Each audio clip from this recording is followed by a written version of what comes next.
প্রায় দেড় দশক পর ঢাকায় অনুষ্ঠিত হলো বাংলাদেশ ও পাকিস্তানের পররাষ্ট্র সচিব পর্যায়ের বৈঠক। সকাল 10:30টার দিকে রাষ্ট্রীয় অতিথি ভবন পদ্মায় এ বৈঠক শুরু হয়।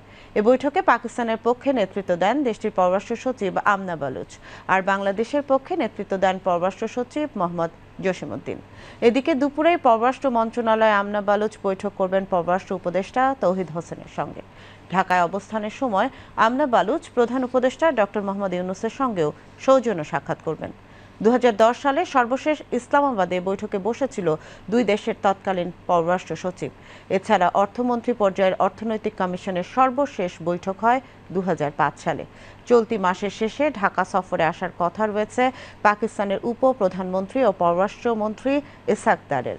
2012 সালের পর বাংলাদেশে এটি হবে কোনো পাকিস্তানি পররাষ্ট্রমন্ত্রীর প্রথম সফর। উল্লেখ্য, গত বছরের 5ই আগস্ট শেখ হাসিনার সরকারের পতনের পর পাকিস্তান বাংলাদেশের সঙ্গে সম্পর্ক জোরালো করার চেষ্টা করছে। বাংলাদেশের অন্তর্বর্তী সরকারও সম্পর্ক স্বাভাবিক করার বার্তা দিয়েছে।